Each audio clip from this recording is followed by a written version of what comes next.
This podcast is powered by The Plug. The Connect with graffiti. Man, so I'm back in the building. This one was a long time in the making. I feel like I say that every episode, but shit's true, man. There's people I've been wanting to holler at for a minute. And my guest today, man, is somebody I look at, I would consider a well of wisdom. I'll put it that way. You know what I mean? For as long as I've known you, you've kind of, like I said, off mic, you planted your flag in this game early, seen the direction of things and still navigating it. And it's just a pleasure to be in your presence in this setting. You know what I mean? We always around and running into each other, but I feel like this is proper. It's Tuxx, Uncle Tuxx. What's up, brother? Peace. What's happening, my dude, man? I'm good, man. It's different being on this side. So I bet. I'm anxious. Yeah. I'm usually behind the scenes, in a lot of ways. So For sure. yeah, let's get busy, man. Let's get busy, man. So for the people who don't know who you are, just let them know who Tuxx is. Uncle Tuxx. Let me see, man. If I could just say it in a few different words. Of course, I'm a father, husband, very family-oriented, brotherhood-oriented. Right. Business-wise, I'm a project consultant. I am an executive director. I'm a serial entrepreneur. And my main thing is I am a creative visionary. That's really what is the foundation of who I am and the boat I float on. Right. Is being a creative visionary. And that's pretty much who I am. And to the community, I'm Uncle Tuxx. Word up, yeah. I'm a mentor to, youth and a mentor to adults and just to people around me. So Very much so. I like that creative visionary. As you know, like some of us, or a lot of us in this industry are multifaceted. So it's a lot of hyphens. Sometimes I find that to be a challenge, honestly, because I kind of lack direction because I can do so many different things, but I feel like in the media industry, you have to do so many different things. So that's a good way to put it. It's just creative visionary because that's what you are. Yeah. All right, man. So let's talk about the early days. Let's rewind a little bit, man. We could go two different ways, but I'm gonna start here. Just the early life of a young nephew Tuxx. You know what I mean? Young right. Tuxx. What was that like, man, growing up? Early life was different. I grew up early, let's say, but I didn't move to Denver till about 13 years old. Okay. So early I was in Boston, Eastern area, East Coast.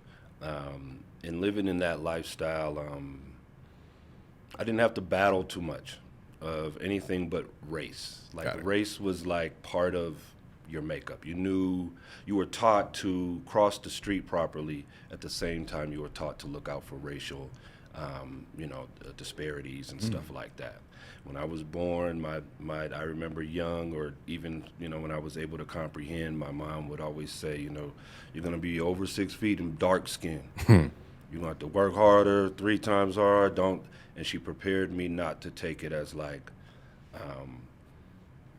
As something bad. She prepared me to wear it like a badge of honor. Got you. You know what I'm saying? Young was really just trying to find myself. I guess like any other youth. Yeah. Had a long African name. Yeah. Right? Didn't know nothing about my African roots. Yeah. Raised in the projects type stuff. Mom's working 2-3 jobs to make sure that we get into suburbs or somewhere outside of it to make sure there's a better situation. Right. Just lost in cartoons and toys and Yeah. just. I know one thing that at least connects me to now is, my sister would tell me that I was always the kid who. Because there'd be 10 kids outside trying to, in different ages, different races, and I'd be the kid to create a game or create something where everybody's involved and we're all having a great time. She always made that like something to remind me of what I was doing back then. Yeah. So I thought that was cool. Bet. And then fast forward a little bit. Let's say teenage Tuxx. Teenage Tuxx. Early 20s Tuxx. What's that looking like? Okay, teenage Tuxx, of course, is getting into the survival area, right? Learning your independence, things like that. I ended up having my first youth at 19, had my first child. That kind of fast forwarded me into more survival mode, looking around me where I can make money, where I can get diapers, where I can get milk, and also live a life that I'd like to live. So I went to dope dealing. I was a heavy dope dealer. I was always the younger part of whatever dope conglomerate, dealing conglomerate that we would be a part of, but I would always be seen as a leader in these aspects. I took the same approach. What made me successful, at least in dope dealing, Right. was that I did look at it differently. I had like customer service. I had specials. I had 2 for Tuesdays, Wild Out Wednesdays. Like price scale would go up towards the weekend. I'd have combo meals. You can get this, and this all together. You can get party packs and stuff like that. Yeah. So it was me learning early how to market myself, how to push myself, knowing that there's so many people on the same exact block as I am. How can I stand out? How can I increase my sales? How can I, And that type of practice did get me on the front page of Rocky Mountain newspaper, Denver Post. Certain things come with it. Certain things come with it. I was on the news. I was number 9 most wanted, Colorado's most wanted 2006. And that also kind of forced me to figure it out quickly. One thing that was on my heart was I never wanted to be known as a rapper or a dope dealer. Right. But then I got caught up in this web of being known as a rapper and a dope dealer. You know what I mean? So that instance of being all over the news and places where I didn't want to be popularized for what I did forced me to make a decision. Early 20s, I'd seen a movie called Sweet November. Right? Okay. And I rolled over to watch. It's not a movie I would usually watch. You know what I'm saying? Like Sweet November was a movie like I think Keanu Reeves was in it, and the reason why I watched this is Charlize Theron, I think her name is. Yeah. She was cute. Yeah. Cute little white girl, you know what I mean? Let me see what she's talking about. She's from Africa. She's considered African. I thought that was a reason why I could look at a white woman. For sure, so I got it. I'm watching, I'm looking at the tube. But the actual movie was about an advertising agent. And it really showed like in detail on what that job looked like. Right. And when I seen it, I was like, oh shit. Excuse me. Oh, No, shoot. you good. Like, you good. I could do that. Right. Matter of fact, not only can I do that, that's something I want to do, right? Being able to take a product and being able to push it further than anybody else can see it, and creatively bring ways, right? So what I did was here's a little more insight. While I was on the news, and I actually went on the run. Okay, I went on run for a few years. Okay. I was terrified, right? So I went on the run. I ended up in Atlanta. Okay. That's when I made that little discovery of like the movie and so on and so forth, and my trajectory, where I want to go in life at least, right? So what I did was I went on the internet and I Googled like all of the maybe AOL. I don't know back then. Right. I searched. Ask Jeeves or something. Right. One of them. I had to dial in, but I actually looked up all like the advertising companies that were in the area through MapQuest back then or something like that, right? Yeah. So I went down to downtown Atlanta, had this map, and I literally went to all the advertising businesses that were in that vicinity, probably like 6 of them. And I just went there, and I didn't go there for no job or nothing. Everybody's asking me, how can I help you? And I just want to look around. Yeah. Right? To see if this is really the world I want to be in. Like, this is a new world to me. It just connected to me when I seen it. And it just intrigued me more, right? To even walk around. Some people even gave me a tour and really seeing, like... Just get immersed in it a little bit. Get immersed into it, seeing how people are taking creative approaches to this way, that way, and here in the market. After that, I was locked in, bro. Like, completely locked in. Yeah. Man, so. Man, it's interesting. I quote this line a lot, but my man Benny the Butcher said everything relates back to drug dealing. I say that a lot, and I get a face when I say that, but a lot of us have similar backgrounds. But I always say, man, dope dealers have some of the most brilliant business marketing minds ever, because that logic applies to anything in business. Supply and demand, advertising, buy and sell, flip, all that relates to anything that a business-minded individual could do. So many of us is just using that talent the wrong way just because we know better.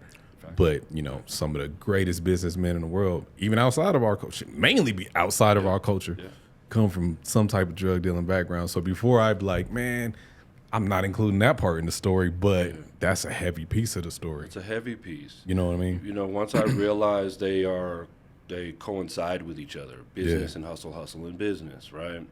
And I would lead with hustle, right? I didn't know I was applying business until I actually got in the business world. Like, shoot, these are old tactics I've been using, Yeah, right? yeah, These yeah. are old strategies or thought processes that I've already been through, right?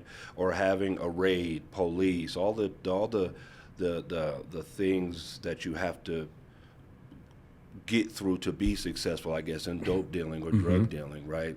You figure out creative ways of still how to maintain. You figure out Right. creative ways of still how to, continue to hustle. And I think that's kind of put me in the business world where I see where there's problems. One thing that I do, like on the back of my cards now, I have, there are no problems, only creative solutions. Okay, I like that's that. on every card I have, my business cards. And that's a mantra I literally live by and work by. Like, I realize that not only do I get through life, have success to my business by being creative, but life, Yeah. creative problem solving. When you're dealing with something that's really adverse or something that really, really, is, you have to figure out bills, right? How to figure out creatively how to still pay bills, right? Creatively how to still keep your relationship floating. Creatively how to connect with your children, right? Right. Those types of things. And I think that me really embracing being a creator and creative has really molded my life. Absolutely. Absolutely, man. So then we fast forward. I think this is when our paths kind of cross a little bit, stepping into the world of media. I think at the time back then I was working with Fly Magazine, it might have been, just doing design and some editorial work with them. We were all kind of in that realm of the live wire radio, then come in the dab cities. I think it was just that let's try out this media thing that was just kind of bubbling early. Let's just talk about that, man, how you stepped into that space. Well, I moved back to Denver after my jail stint and so on and so forth, and all that stuff was handled. Just trying to find my way, I had a cousin, Quincy, shout out to Q Time, and Dave, KD. Shout out to them too. Yeah. They were working on a project. Q really specifically had this vision, a really dope vision of internet radio is what it was called back then. Yes. Right? Yep. And then he added the camera component too as well, where we could show videos and kind of just talk, and almost the same way that TV and radio would do, but not FCC regulated. Yeah. Just thought it was a cool way to kind of just, get DJs and music played and videos and artists more exposure to the world, especially being in Colorado. We didn't have a lot of those hubs, Right. to be able to get that music and the artists to the world. So when I moved back, I also had this new, I was invigorated also by the hustle and the lifestyle and things that I learned in Atlanta. Yeah. Like, it's a different type of go get it. Oh, yeah. Okay, like, especially when you're seeing other black people do it, and everybody's black, right? Yeah. So the influence, you feel it, you smell it, right? Right. But there was just a different type of a hustle that I had to attach to. They hustled, they grinded, they gritted.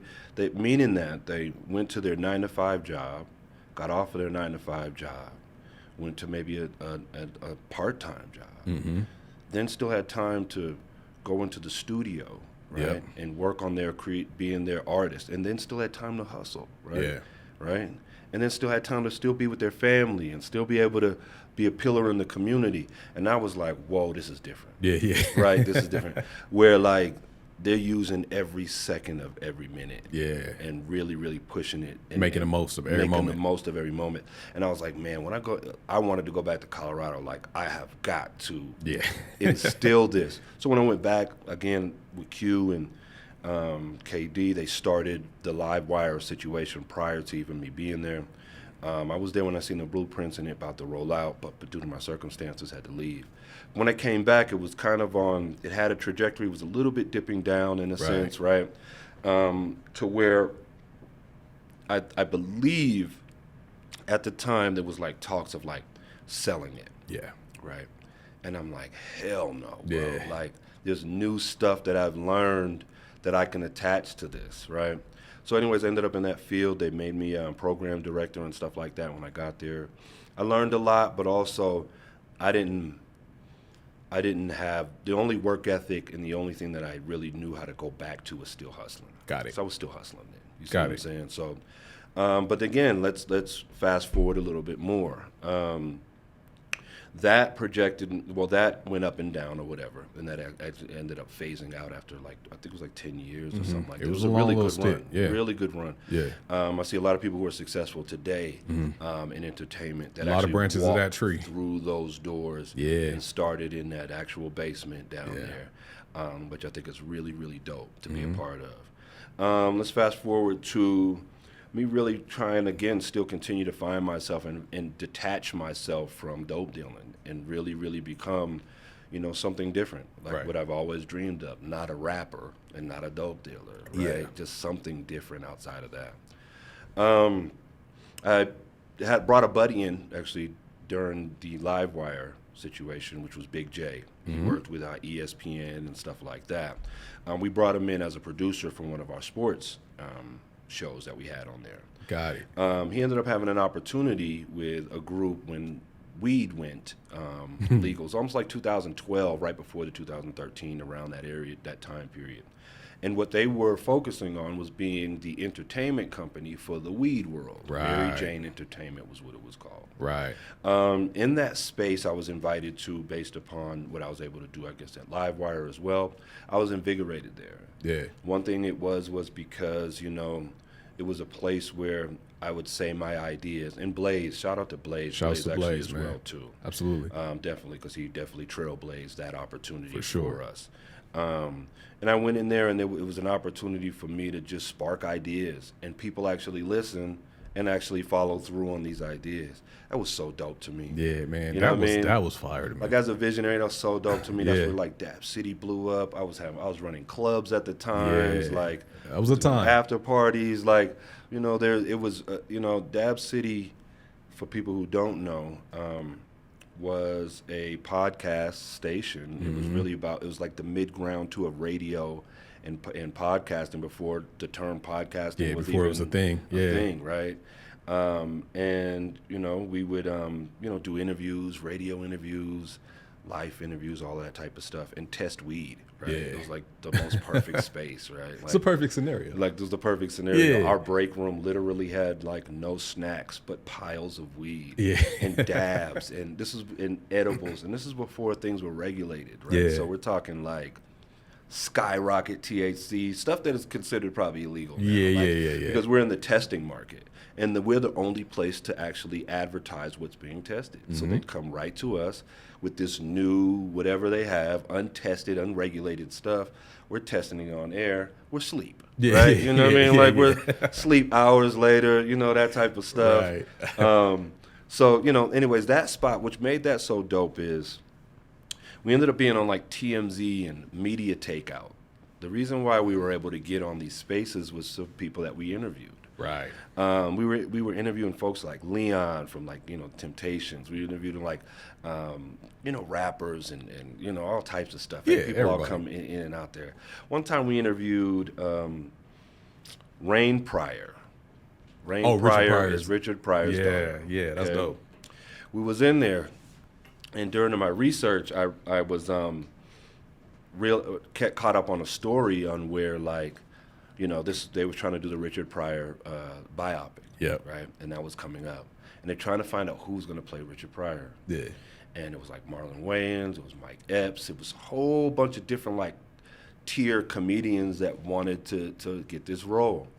So me remembering the story, Yeah. I brought it up to his daughter, Rain Pryor, like, so have you guys decided on, kind of the question was something like that, have you decided on who you guys going to pick to play her dad? Yeah. Yeah, I was like, is it Marlon? Is it Mike Epps? Boom, boom. First thing, because I'm like, fuck them. Mike Epps is a bitch. Marlon Wayans is a hoe. Like, Yeah. went down this whole line of like telling us why she felt that way about him. Yeah, I remember this. Right? Yeah. But the point is because she went so crazy on him, we went viral, so to Yeah. speak, in that ends, right? Yeah. Now we're on TMZ, Media Takeout, stuff like that, right? At that same exact time, we're making a lot of leeway because, we tried out the first weed movie theater, the first tour bus weed tours, the first weed parties and openings and Yeah. business network gatherings with weed. Like, we were really hosting these and the first weed magazine. We got sued by High Times, because Yeah. our magazine was called Mile High Times. Yeah. That was the first time we went viral. We was on CNN because of that. Yeah. So based upon all this notoriety and all this stuff going out, we ended up having a buyer come in from New York, who was a stockbroker, big-time stockbroker in New York. Came into town, brought his cohorts and stuff like that. And, you know, they would go through these meetings, and we're all getting excited for this buyout. Buyout happens. Boom, okay? Now we're going into hospitality, the first weed hotel, right? We were responsible for that, Mary Jane Entertainment, all this type of stuff. However, the stockbroker bought out the spot, and me being also naive to the situation. Yeah. You know, there's a lot of my ideas and a lot of our ideas collaboratively that we've all came up with and on our backs, right? Right. You know, during that time period, I was, you know, fairly popular, right? So it was one of the times where I could throw a party and people would come, or I could say, you know, we're going to be on live and people would tune Absolutely. in, right? Absolutely. So we took advantage of that, you know, to at least get, you know, to the community and get that out. So the thing is that they bought it out, but we didn't get any money, right? Man, damn The it. people actually doing the work didn't get any I knew money. that's where this story is about to lead to. Right. Damn it, man. Didn't Yeah. get any money, bro. Like, we're talking like multi-million-dollar deal that just got brokered, and we didn't get nothing. These are on our backs, our ideas, our work ethic, right? Our people, our networks. This whole thing was built on. We got nothing. Yeah. Okay. Some did, Yeah. but you know, the ones who actually doing that work. That's how it goes. Yeah. But that's how it goes. Yeah. And I say that so deep and proud because that changed my life. That Yeah. experience right there changed my life. Because I was really just happy to be there. Yeah. I was just happy that somebody was accepting me and my ideas outside of me having to prove I could rap or I sell dope. Right. Right. Right. People right. are actually seeing that, okay, oh, wait a minute, Tuxx is something else. There's something else about him or his creative ideas or whatever. I didn't even know what it was then. I just knew I had more to give than what I was giving. For sure. And in that environment, I was able to kind of delve into who I am and try new things to kind of see the market. Yeah. But then in having that situation to even where, you know, to be honest with you, like even my peers I looked up to, right? Yeah. I'm doing a lot of the work. They're basking in the glory, right? Yeah. And then claiming all the work, Yeah. claiming the all That's the that big part too. right? Yeah, the credit. The credit, right? Yeah. Especially when I'm just trying to be known as something different than what I've been exposed to. Right? Exactly.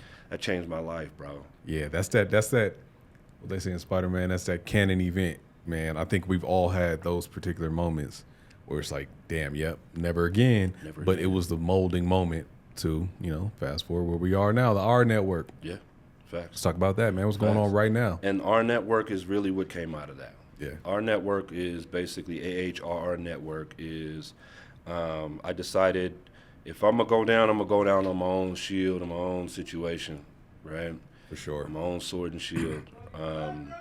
And I will never, ever have a situation like that again. Yeah. So I'm going to do the work and learn the business, learn the contracts, learn all that type of stuff.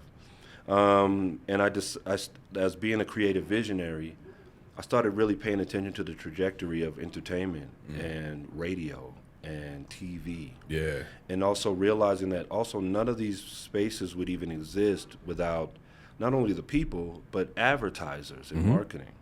I'm like, well, that's my field now, right? That's my profession is advertising and marketing. Why not build my own entity, right?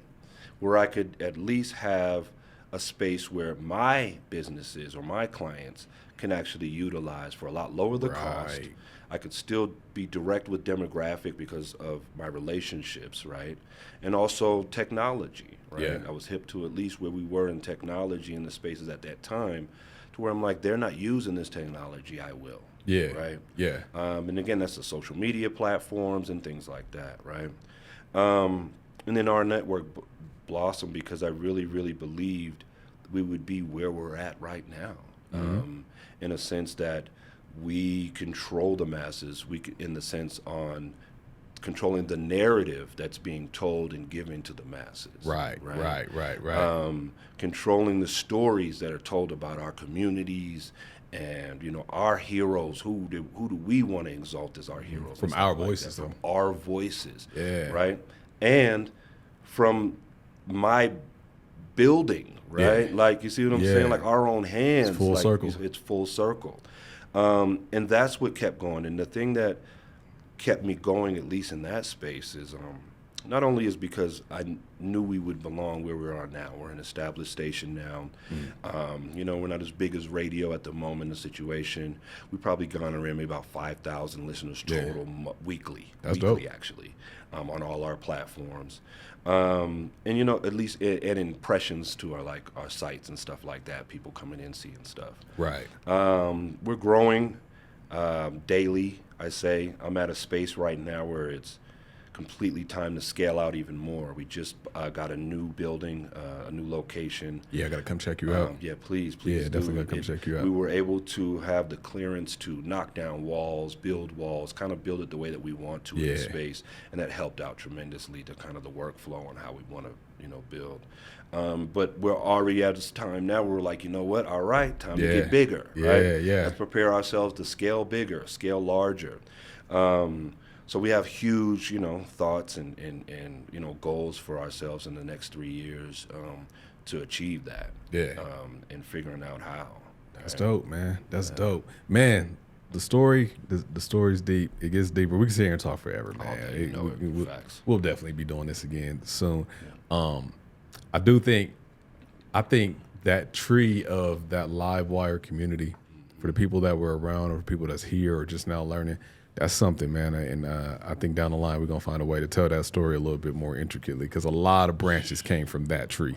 We're gonna do something with that. But final question, bro. If you can go back and talk to a young Tuxx or just anybody out there right now in the position that you were in when you were younger, and they just say, hey, what should I do? How can I get to what I want to be? What would you tell them? No, I was just having this discussion, I think, which I feel good about. Shout out to Dane. He actually quoted something I stated. Was like, you know, to know yourself, when you get to really know yourself, you exactly know who you're not. You know exactly who you are not when you know yourself. You know, I would spend a lot of that time, or I would tell a youth or tell myself, like, continue to carve yourself out, find yourself. Everything will be okay. Yeah. You're built for the ups and the downs. It's not just getting to the top of the hill and everything is fine up there. Right. It would just be a lot of, the conversation would probably just be more focused on self-building,